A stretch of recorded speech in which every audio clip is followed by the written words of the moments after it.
Bismillahirrahmanirrahim. Qala rabbi shrah li sadri wa yassir li amri wahlul 'uqdatan min lisani yafqahu qawli.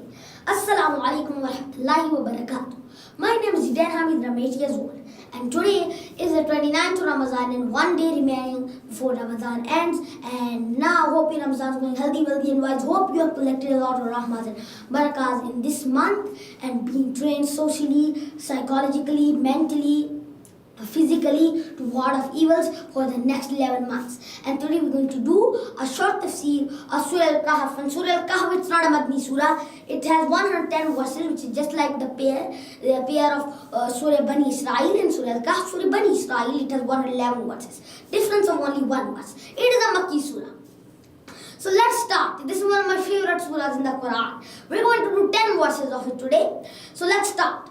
Alhamdulillahi alladhi anzala ala abdihi al-kitaba wa lam yaj'al lahu iwaja. Praise to be Allah who has revealed to his servant the book which has no crookedness. He has allowed no crookedness therein. He has allowed no mistakes therein.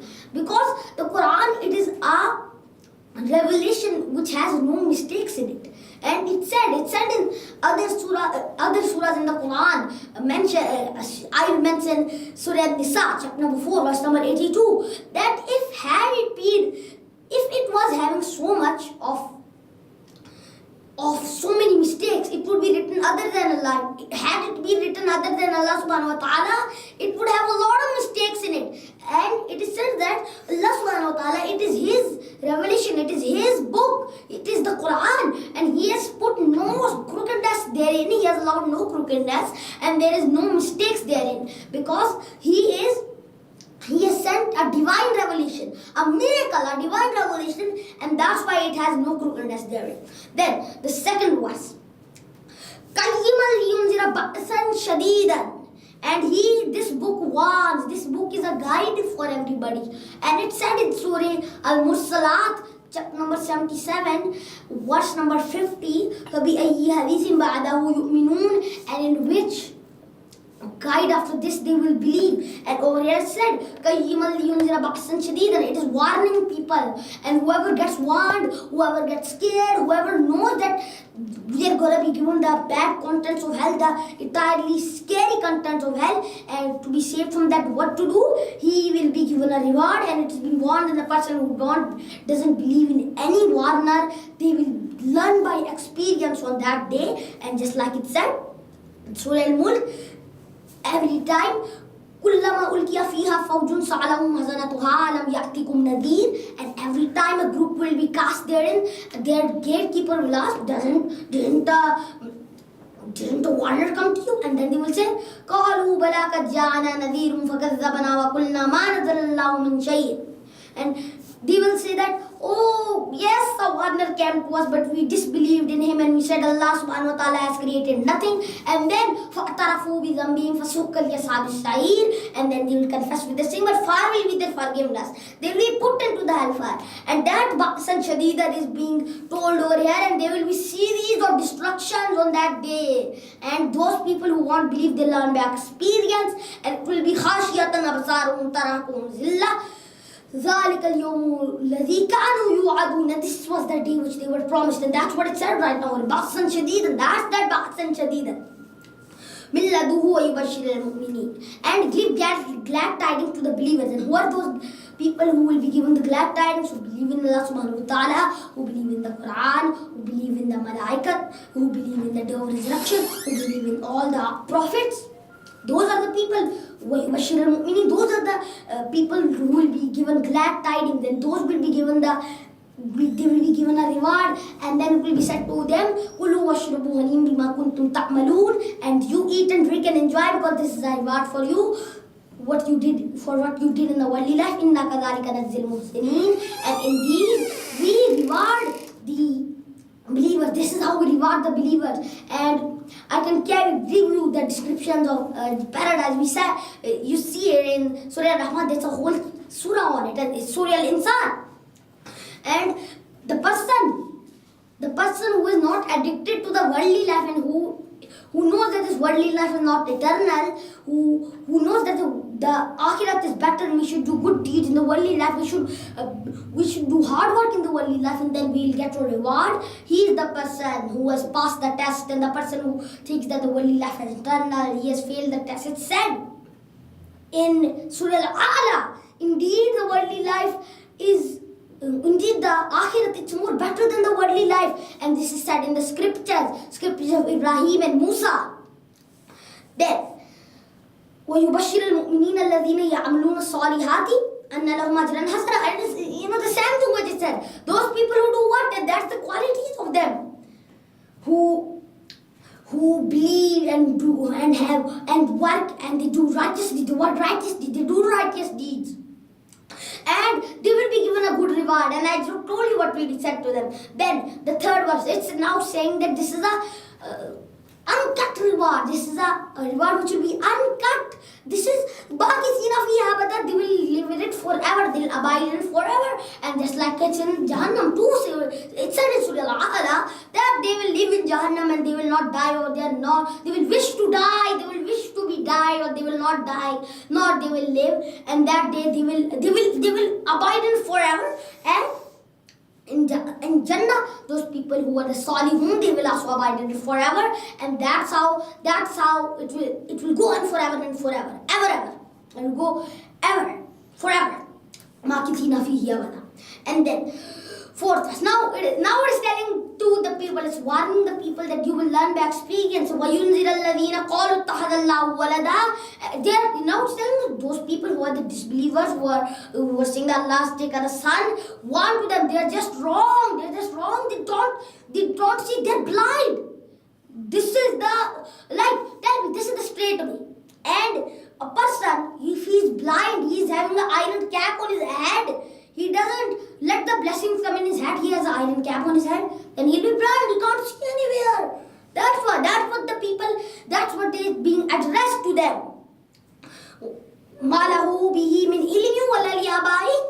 And they didn't have any knowledge to them. They were blind, they couldn't see the truth. They had an iron cap on their head, and they had no knowledge to their forefathers too. كَبُرَتْ كَلِمَةً تَخْرُجُ مِنْ أَفْوَاهِهِمْ. Dreadful. Lie, it's a lie. It's dreadful. Dreadful is the word which comes out of their mouth. يَقُولُونَ إِلَّا كَذِبًا. And they utter nothing but a lie. What is it? Whatever it is, they're blind. They have an iron cap on their head. They are just lying. They're just lying. They're just falsehood. And indeed the falsehood will perish on the day of judgment, just like it said in Surah. It's also said that Jal haqqu wa dhaqal batil. Inna batila kana zahuqa. It says that inna batila kana zahuqa. The falsehood, it will perish, and indeed falsehood has been made to be perished, and their falsehood, it will perish, and they learn by experience on the day of resurrection, and then they won't be forgiven, because this second chance was lost in the worldly life. This second chance. فَأَتَرَفُوا بِذَنْبِهِمْ فَسُوقًا لِأَصْحَابِ السَّعِيرِ. Then, sixth verse. فَلَعَلَّكَ بَاخِعٌ نَفْسَكَ عَلَىٰ آثَارِهِمْ إِن لَّمْ يُؤْمِنُوا بِهَٰذَا الْحَدِيثِ أَسَفًا.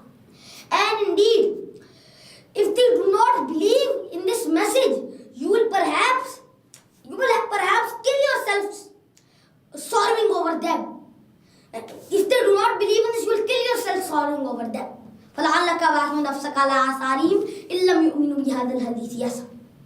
And then the seventh verse. This is a verse for the people who think the worldly life, that is all. This worldly life is eternal. It will stay forever. No. Said, إِنَّا جَعَلْنَا مَا عَلَى الْأَرْضِ زِينَةً لَهَا لِنَبْلُوَهُمْ أَيُّهُمْ أَحْسَنُ عَمَلًا. And we have created all these skyscrapers, all these seas, all these, everything, whatever these marvelous seats, bridges, they are all adornment for the earth. Just like somebody, this is all ornaments. These are all ornaments for the earth. And that's why somebody wears ornaments. That's just like that. This is an ornament for the earth. So test people of who of them are better in conduct. To test people, this is all a test. One day it will all perish. Kullu man alayha fan.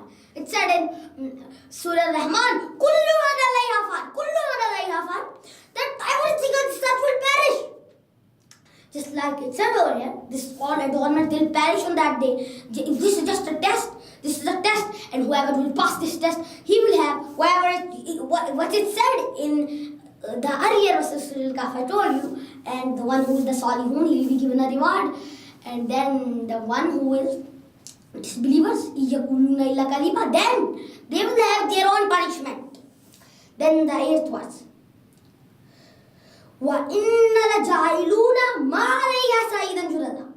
And in the ultimate, we will all reduce it to a barren plain. As I told you, all these ornaments will be destructed. There will be in destruction, and they will be destroyed. All these ornaments destroyed. مَا عَلَيْهَا صَعِيدًا جُرَزًا. Then, now the 9th verse. They will build us with the story of Zulkarnain in this.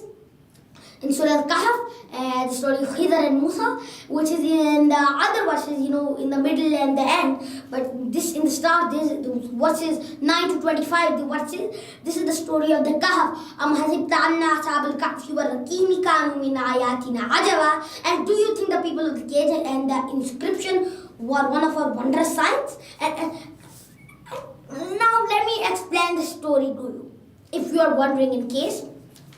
Now there was this king. It was long ago, before the Prophet Muhammad sallallahu alaihi wasallam. It was in the 380, 280, and there was this king.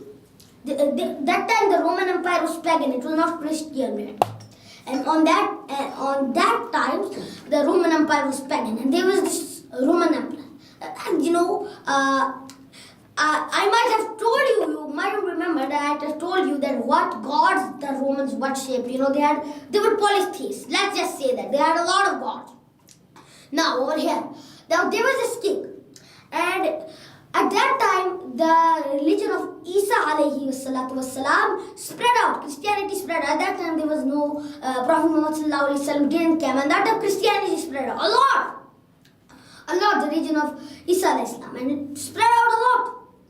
And whoever accepted the religion, he would be severely persecuted by the Roman king. So there were these 7 people who accepted this religion, and they were caught. And the king said to them that you have 7 days. They have 1 week.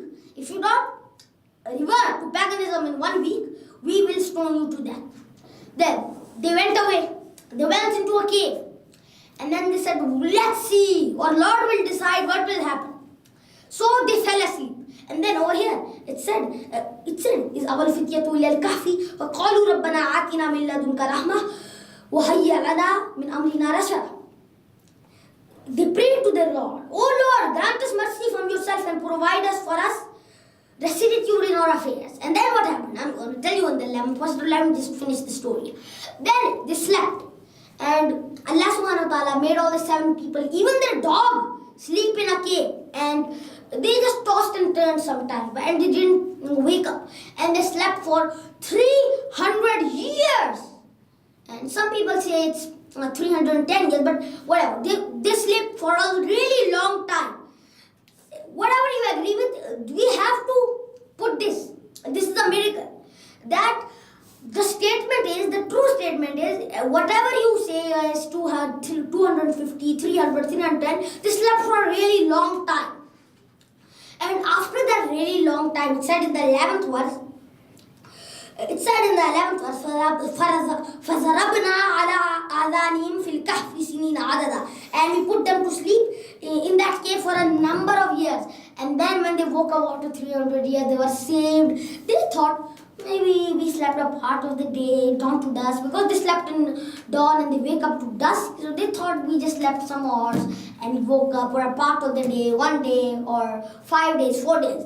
And when they were hungry, and they said that, let's go to the market and buy something.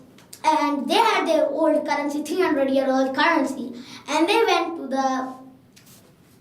to the shopkeeper or a certain shop, and then he gave them food, and in the currency which they gave, the shopkeeper said, what is this currency? This currency is 300 years old. Don't you know about this currency?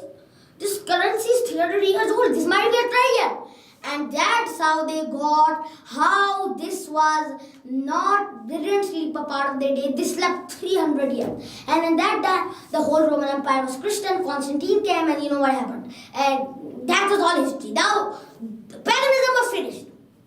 So this was the story in Sura Al Kahf. So now I have to give a very sad announcement that Ramadan is finishing, and as you know now what to do, we have to, I hope everybody has collected rahmas and barakas, and now we have been trained, so we have to put our trainings to test. We should ward off evil for the next 11 months until the next Ramadan comes. So in the end, I want to say, may Allah subhanahu wa ta'ala make us the people who have faith in Allah subhanahu wa ta'ala, who do righteous deeds, who are on the way of truth and patience, do call people on the way of truth and patience. So this was all for today. If you want to see more videos, go to my website zidanehamid.com, or even go to our Facebook page. And don't forget to subscribe to YouTube channel and bring your feedback. Barakallahu alaikum fil Qur'an al-Azim. Jazakallahu khairan wa ahsanallahu alaikum. Assalamu alaikum wa rahmatullahi wa barakatuh.